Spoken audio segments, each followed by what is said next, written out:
میرا پہلا سوال یہ ہے کہ الحمدللہ سب سے پہلے اللہ نے ہمیں اشرف المخلوقات پیدا کیا اور مسلمان پیدا کیا اور نبی کریم صلی اللہ علیہ وسلم کی امت میں پیدا کیا اور پھر یہ عظیم کلمہ نصیب کہ لا الہ الا اللہ محمد رسول اللہ۔ ہمیں بچپن سے جب ہم پیدا ہوتے ہیں تو ہمارے کان میں اذان دی جاتی ہے، ہمیں جو ہے نا دین کی تعلیم دی جاتی ہے، اور پاکستان جس ملک میں ہم رہتے ہیں وہ بھی اسلام کے نام سے ہی بنے، اسلامی جمہوریہ پاکستان۔ تو ہم خوش قسمت ہے کہ ہمیں یہ عظیم دین ملا ہے۔ ہمارا یہ بلیو ہے کہ یہ دین جو ہے یہ پرفیکٹ دین ہے۔ اسی طرح غیر مسلم ہوتا ہے تو وہ جب اپنے مذہب میں پیدا ہوتے ہیں تو ان کا بھی یہ بلیو ہوتا ہے کہ ان کا مذہب پرفیکٹ مذہب ہے۔ تو میرا یہ سوال ہے، میرے مائنڈ میں ہوتا ہے کہ کیا ان کے ساتھ بے انصافی نہیں ہے کہ وہ دوسرے دین میں پیدا ہوئے ہیں؟ لا حول ولا قوة الا باللہ، اللہم صلی علی محمد وعلی آل محمد۔ آپ کا سوال جو ہے وہ ایک کامن پبلک والا سوال ہے۔ بات یہ ہے کہ سب سے پہلے یہ سمجھ لیں کہ آپ کو یہ جو بتایا گیا کہ آپ بڑے خوش نصیب ہیں، تو شاید یہ بھی کوئی اتنی بڑی حقیقت نہیں ہے۔ مجھے بتائیں اس سے بڑھ کر بد نصیب کون ہے جو دریا کے کنارے پیاسا مر جائے؟ ریگستان میں کوئی پیاسا مر جائے تو اس پہ صبر آ جاتا ہے، لیکن دریا کے کنارے کوئی پیاسا مر جائے تو صبر بھی نہیں آتا۔ تو مسلمان وہ لوگ ہیں جو دریا کے کنارے رہتے ہوئے پیاسے مر رہے ہیں۔ یہ ہمیں کسی نے غلط بتا دیا کہ ہم مسلمانوں کے گھر پیدا ہو گئے تو اب جنت یا کامیابی ہمارا مقدر ہو چکی ہے۔ بالکل ایسا نہیں ہے۔ ہر شخص نے اس دوڑ میں حصہ لینا ہے، اس کے بعد جو لوگ کامیاب ہوں گے وہی لوگ کامیاب ہوں گے۔ یہ دماغ سے بالکل کیڑا نکال دیں کہ مسلمانوں کے گھر پیدا ہونے سے جنت گارنٹیڈ ہو چکی ہوئی ہے۔ ہر شخص کو اللہ تعالیٰ کی پہچان کرنی ہے، پھر جتنے گیون سرکمسٹانسز تھے اس میں اسے جتنی بات سمجھ آئی، اللہ تعالیٰ اس کی شاکلہ کے مطابق قیامت کے دن اس کا فیصلہ کرے گا۔ ایسے لوگ کہ جن تک انبیاء کی دعوت نہیں پہنچی، ان کے لیے نہ تو نماز پڑھنا ضروری ہے، نہ روزے رکھنا ضروری ہے۔ ان کے لیے بس اجمالاً اتنا کانسیپٹ کہ یہ کائنات کسی کریٹر نے بنائی ہے، یہ کافی ہے۔ یہ جو آگے کی تفصیلات ہیں جن سے ریلیجن ڈیل کرتا ہے، یہ صرف ان لوگوں کے لیے ہیں جن تک دین کی بات پہنچے گی، اور یہ قرآن میں بالکل واضح فتویٰ ہے، وَمَا كُنَّا مُعَذِّبِينَ حَتَّى نَبْعَثَ رَسُولًا۔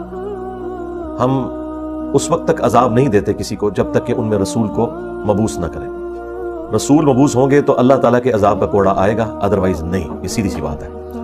افریقہ کے جنگلوں میں یا اسی طریقے سے ایسے صحراؤں میں جہاں وقت کے پیغمبر کی بات نہیں پہنچی، وہاں ایک خدا کا مان لینا کافی ہے۔ کیونکہ آج کا یہ ماڈرن دور ایسا ہے جس میں سوشل میڈیا کے ذریعے پوری دنیا تک بات پہنچ رہی ہے، تو یہ بات کسی حد تک جسٹیفائی ہے کہ بہت کم علاقے ایسے بچ گئے کہ جہاں تک بات نہیں پہنچی۔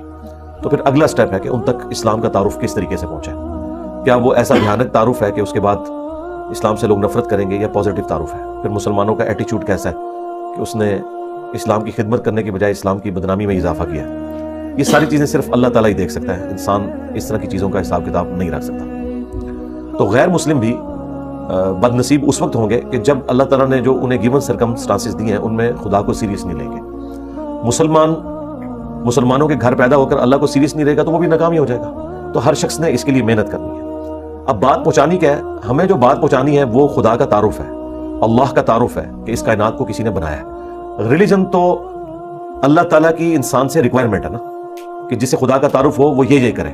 جو بنیادی چیز ہے وہ اللہ کا تعارف ہے، اور اللہ کا تعارف ایسی چیز ہے جو آپ ایک ایتھیسٹ کو بھی کروا سکتے ہیں، ایک کرسچن کو بھی کروا سکتے ہیں، ایک ہندو کو بھی کروا سکتے ہیں، اور ایک مسلمان کو بھی کروا سکتے ہیں۔ ونس جب وہ گاڈ کو سیریس لے پھر وہ ریلیجن کی طرف آئے گا، پھر اللہ تعالیٰ اس کے لیے راہیں آسان کرے گا۔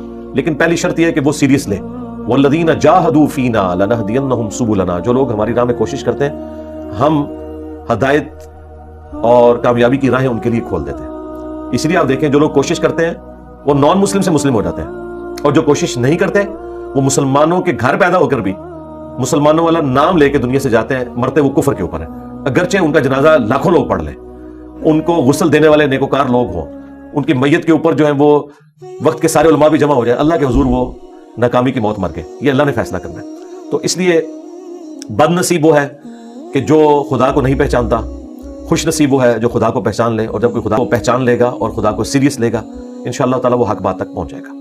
اور اس میں آخری چیز صرف ایڈ کر دوں، اس کے بعد آپ اگلے سوال کی طرف آئیں۔